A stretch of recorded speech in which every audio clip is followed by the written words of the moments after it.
So first off, we're here at Ricardo's on Rush Street, which is now Stefani's.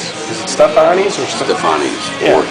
Stefani's 437. I tried to convince him to call it Phil Stefani's Ricardo's because this is one of the most legendary rooms in the city. But, you know, Phil did keep it kind of, he kept a semblance of the ambience. And on the walls are pictures of famous journalists such as, right above your head, Studs Terkel.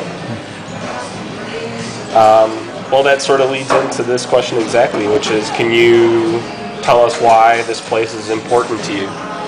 My parents met here. They first set eyes on each other here in 1948 when my father was sent over to cover a story here because Rick Ricardo had thrown some Lake Forest millionaire out the front window of this bar because he had come to confront Rick about sleeping with his wife. Turned out not to be a story, really, and my mother, then doing, I think she was working at the Tribune, was here. They set eyes on each other. They named me after this guy. That's why I come here. I mean, that's in the simplest way. Plus, it's always been not so much these days, but in its day, you know, an afternoon like this, you might find in what was a big booth over there, you might find Studs sitting with Mike Boyko and Nelson Algren and Mike Alexandrov from Columbia College and God knows who else. So there's a real romance here for me that is genuine. I have not romanticized this place. This place is romantic. In your own words, what are the Bughouse Square debates? Well, it's an attempt to echo or reflect what that park, the Herald, the Washington Square Park, the oldest park in the city, was all about when Studs Terkel was a young man walking over there. And it was a place of, this is a little too formal because in its day, in which I did not live, you had lunatics and, you know, people advocating free sex and atheism and all sorts of kooks, mainly. But then also some people like Emma Goldman getting up. It was a place of a forum of free speech. And, you know, in its way, you could argue, well, that's what the internet is, too. But no, because you're not seeing the people you're hearing on the internet. You're not being with like-minded or not like-minded people. There's no, you know, adversarial television like you get with Bill O'Reilly or one of these other shows is not the same as adversarial conversation in person. So I think it's just trying to, it's never going to be the same. And this event is not going to mimic, but as I said, rather echo what this place is and just remind people in many ways the importance of free speech in this country.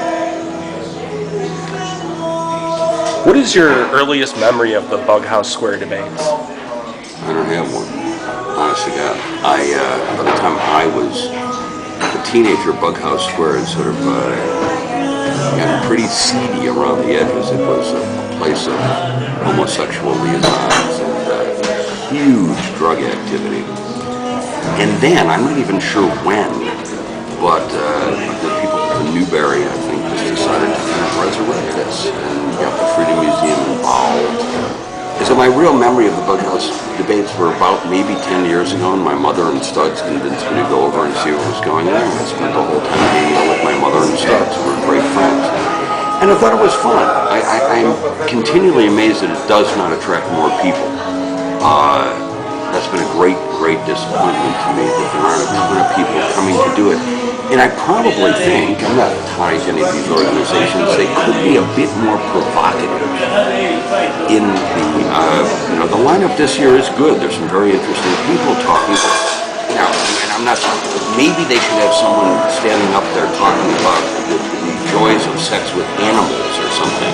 Because I think if they did take that little one step, that they might then start to attract the crowd who would hear, you know, 9 brilliant and or smart people arguing as opposed to the one lunatic who, you know, maybe something like, well, I think we should only make love in clown makeup. This is my argument. You know, people would come to see that, but and if you can hook them in, they might stay and get something else out of it. So, I mean, this year I'm very curious to see how it goes, because the Freedom Museum is really, they're behind this strongly.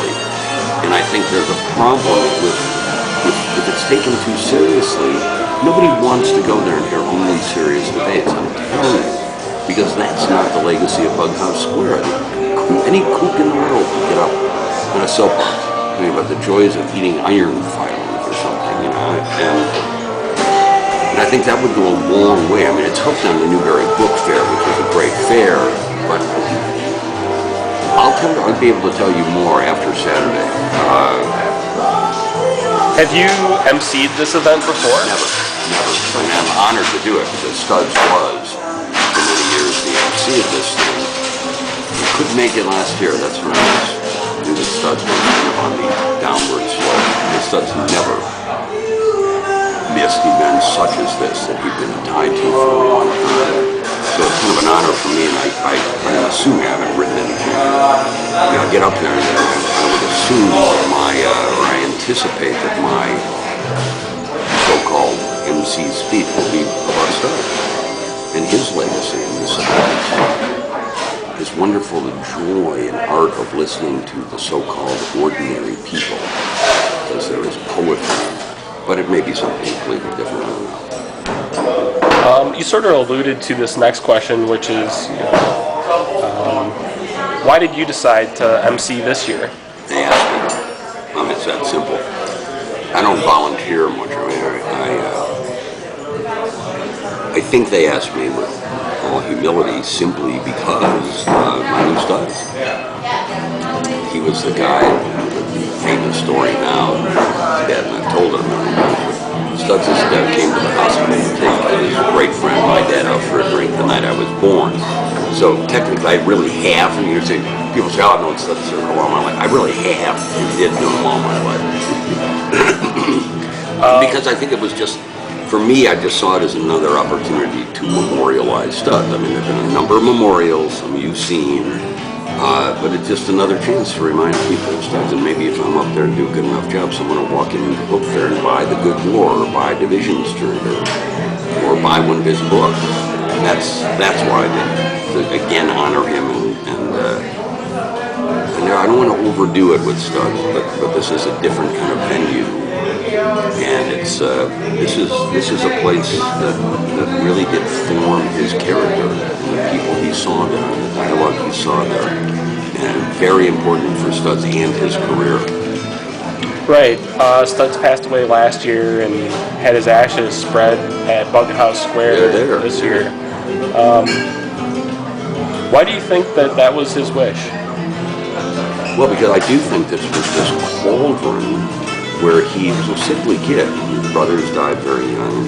Studs was a pretty sickly kid, asthma. And he read a lot, but he also lived in this rooming house that his parents ran. And I think this was like going to an intellectual amusement park. He stumbled on this intellectual amusement park. He didn't really stumble on some of the guys who lived in this hotel were wobblies and probably convinced him to go over there. But here was this explosion of free expression.